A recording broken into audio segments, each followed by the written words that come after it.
Hello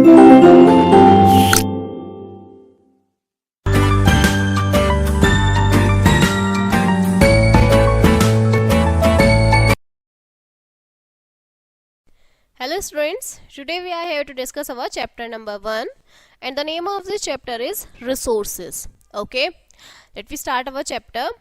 A resource is a source. एक resource जो है वो सोर्स होता है और सप्लाई होता है जिससे हमें बेनिफिट जो है वो प्रोड्यूस होते हैं.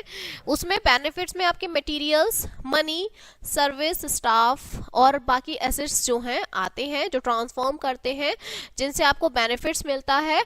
और ये जो प्रोसेस है ये कंज्यूम्ड होता है, डिप्लीटेड होता है. बेनिफिट्स ऑफ रिसोर्सेज यूटिलाइजेशन इसमें इंक्लूड होता है आपका वेल्थ, ठीक है, मीटिंग नीड्स और वांट्स, प्रॉपर फंक्शन होते हैं सिस्टम के, और enhanced well being. Natural resources are anything obtain from the nature to satisfy human needs and wants.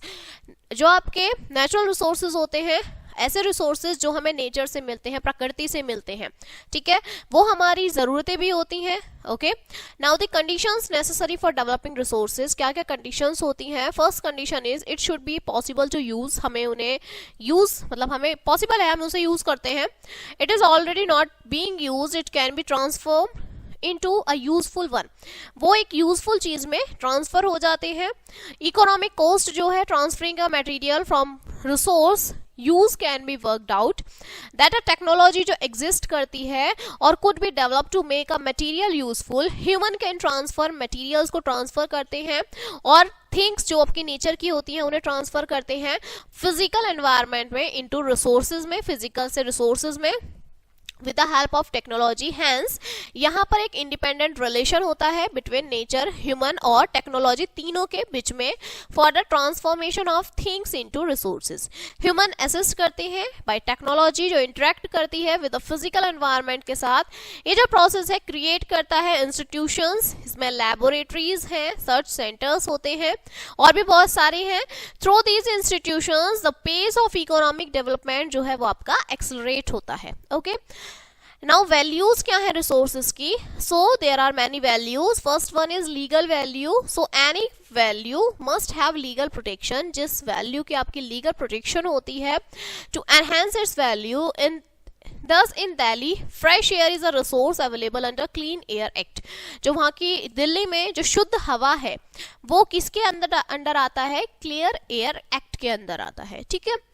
To implement it pollution control certificate is essential. वहाँ पे जो certification है वो बहुत जरूरी है. फिर आता है आपका aesthetic value. So by preserving the natural beauty, जो प्रकृति की खूबसूरती होती है, किससे? Mountains, rivers, lake, forest.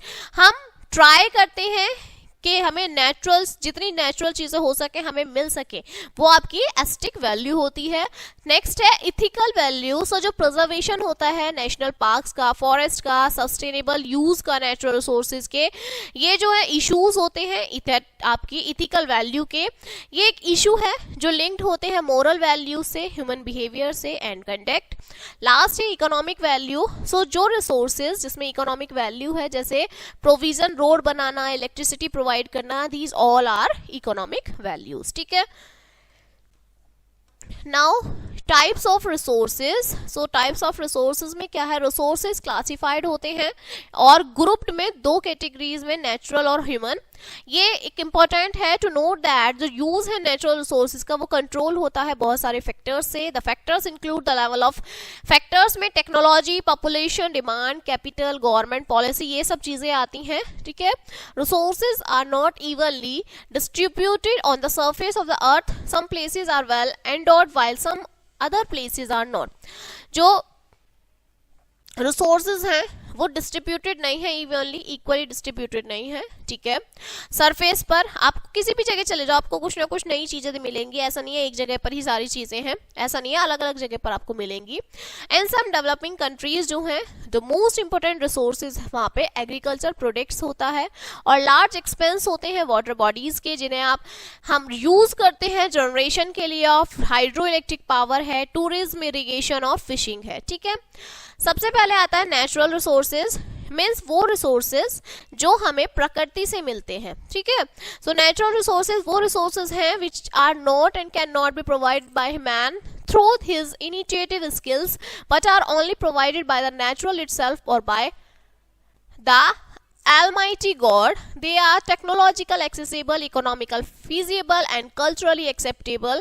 Natural resources may exist as a separate entity such as fresh water, air, as well as living organisms such as fish, or may exist in an alternate form that must be processed to obtain the resources such as metal ores, rare earth metals, petroleum, and the most forms of energies. देखिए natural resources क्या हैं, जो हमें प्रकृति से मिलते हैं, ठीक है, हवा है, पानी है, ठीक है, ये सब हमें क्या मिलते हैं, प्रकृति से मिलते हैं। बाकी हमें और चीज़ क्या, जो हमारे मेटल्स होते हैं, ठीक है, ये हमें प्रकृति से मिलते हैं। ओके, फिश हैं, बाकी अल्टरनेट फॉर्म्स हैं, एनिमल्स की स्पीसीज हैं, ये सब हमें किससे मिलते हैं, प्रकृति देती है, ठीक है, ये ह्यूमंस नहीं बनाते, एनिमल्स ह्यूमंस नहीं बनाते। ओके, नेचुरल रिसोर्सेज जो हैं बहुत वाइडली स्कैटर्ड हैं, फैले हुए हैं पूरी अर्थ पर और इवनली डिस्ट्रीब्यूटेड हैं फ्लोरा और फौना की फॉर्म में, मिनरल्स हैं वाटर बॉडीज की फॉर्म में है, sea, river, oceans, stream, lake, weather, climate, wind, rocks, ये सब आपके नेचुरली रिसोर्सेज हैं। एग्जाम्पल जो मिनरल रिसोर्सेज हैं उसमें crude oil, soil, iron, gold, tin, silver, bauxite, bronze, ये सब आते हैं। एग्रीकल्चर रिसोर्सेज में आपके food stocks, rice, sorghum, cocoa, cotton, coffee, palm produce, ये आते हैं। पावर रिसोर्सेज में coal, crude oil, water, hydro electric power generation, natural gas, nuclear, solar sources, ये आते हैं। लैंड जो है इंपॉर्टेंट रिसोर्स है क्योंकि वो डिटरमाइन करती है अलॉट ऑफ ह्यूमन एक्टिविटीज को जो आपके एग्रीकल्चर में होते हैं, ठीक है। नाउ कुछ एग्जांपल्स हैं आपके नेचुरल रिसोर्सेज के, देखिए हवा है, ठीक है, एयर, एनिमल है, coal, minerals, natural gas, oil, plants, sunlight, water, these all are the natural resources जो हमें नेचर से मिलती है, जो ह्यूमन नहीं बना सकते, वो आपके नेचुरल रिसोर्सेज हैं। अब ह्यूमन रिसोर्सेज में जो रिसोर्सेज ह्यूमन बनाते हैं, ठीक है, the human resources are the resources that cannot be touched or feel, rather they are found in human ingenuity of the population, but this is perhaps the most important type of resources for the effective functioning and coordination of a country. Human resources are the most important and vital for the economic development. They are the engaged agent of development. They act as an assist for coordinating other resources due to a wide knowledge. Human resources वो resources होते हैं जो population के साथ घटते बढ़ते रहते हैं, ठीक है, खत्म हो जाते हैं तो वो दोबारा बन जाएंगे, ऐसी बात नहीं है, ठीक है। ह्यूमन मेड रिसोर्सेज, सो जब नेचुरल रिसोर्स अंडरगोज जब वो ड्रास्टिक चेंज में कन्वर्ट हो जाता है बाय ह्यूमन इंटरवेंशन के through, it becomes human made resource, वो बन जाता है। एग्जाम्पल आयरन और जो है प्रोसेस होता है उससे स्टील बन जाती है और स्टील जो है वो मैन मेड रिसोर्स है। Buildings, bridge, railways, machine, these all are the human made resources.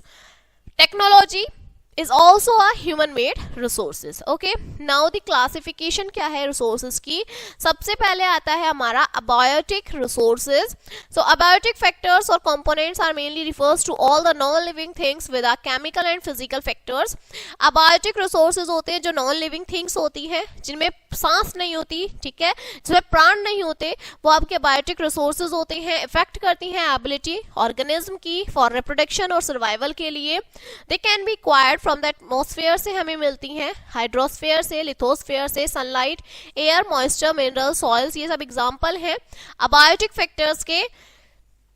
These factors have a significant impact होता है on the survival and reproduction of species in an ecosystem. For instance, without the worthy amount of sunlight, कुछ plants जो हैं able होते हैं survive करने के लिए and eventually dies. Then there will be less food for plant eating के लिए कम खाना होता है and this will be leads to the disbalance आपका create करता है ecosystem में, ठीक है। नेक्स्ट है आपका biotic resources. So biotic resources और कंपाउंड जो है वो मेनली आपके लिविंग थिंग्स होती हैं इकोसिस्टम में, रिप्रेजेंट्स होते हैं, इसमें मटेरियल्स इफेक्ट करते हैं कंपोजिशन इकोसिस्टम को। ये मटेरियल्स में ऑर्गेनिज्म, इंटरेक्शन, पार्ट्स, वेस्ट, ये सब प्रेजेंस होते हैं। फैक्टर्स जो है जैसे डिसीजेस, प्रेडेशन है, पैरासिट्स में, ये आपके कंसीडर्ड होते हैं as a biotic. all these interaction will be make the difference in survival and protection of each species. Okay, now classification क्या है रिसोर्सेज का, ऑन देयर एग्जॉस्टिबिलिटी के बेस पर। सो रिन्यूएबल और नॉन रिन्यूएबल, रिन्यूएबल रिसोर्सेज जो आपके quickly replenished हो जाते हैं, ठीक है, जैसे wind energy, hydel, solar energy. Non renewable जो रिप्लेनिश नहीं होते उन्हें नॉन रिन्यूएबल रिसोर्सेज कहते हैं, फ्यूचर में भी उन्हें बनने में बहुत टाइम लगता है। कोल, पेट्रोलियम, जिन्हें मिलियंस ऑफ ईयर्स लग जाते हैं फॉर्मेशन होने में, हैंस दे कैन नॉट, आप दोबारा रिप्लेनिश नहीं कर सकते, अगर वो एक बार खत्म हो जाते हैं वो दोबारा बनने में बहुत टाइम लेते हैं, ठीक है। अब आपकी क्लासिफिकेशन है यूटिलिटी के बेस पर। सो एनर्जी रिसोर्स और रॉ मटेरियल। एनर्जी रिसोर्स वो रिसोर्सेज हैं जो आपको एनर्जी प्रोवाइड कराते हैं, wood, coal, mineral, natural gas, wind, ये सब एनर्जी रिसोर्सेज हैं। रॉ मटेरियल रिसोर्सेज जो आपको रॉ मटेरियल प्रोवाइड कराते हैं टू इंडस्ट्रीज को, उन्हें रॉ मटेरियल बोलते हैं resources. Jute, rubber, copper, iron, wild animals etcetera, these are the examples of raw material resources. Now next one is food. So खाना क्या होता है, मैन की सबसे पहला जो ऑब्टेन रिसोर्स है वो है खाना। खाने के बिना मैन में एनर्जी नहीं रहती, भाई वो ताकत कहाँ से आएगी, ठीक है। So cereals, pulses, rice, vegetables, fruits etcetera, ये सब आपके फूड रिसोर्सेज हैं, ठीक है। So this is the chart of resources. देखिए सबसे पहले हमारे रिसोर्सेज आते हैं, दो टाइप के होते हैं, नेचुरल और ह्यूमन। नेचुरल में रिन्यूएबल, नॉन रिन्यूएबल। रिन्यूएबल में जो कंटिन्यूस बनते हैं, नॉन रिन्यूएबल में आपके रिसाइकिल और नॉन रिसाइकिल होते हैं, ठीक है। Renewable are divided into two parts, continuous and biological divided into natural and wildlife, ठीक है। नेक्स्ट है ह्यूमन रिसोर्सेज। सो ह्यूमन में is structure and quantity and quality resource होते हैं, ठीक है। So this chapter is finished now, okay, clear? So आपने देखा इसमें हमने रिसोर्सेज देखे कि हमें प्रकृति से क्या क्या चीजें मिलती हैं, okay. So finally this chapter is finished now and we will meet on the next chapter. So thank you.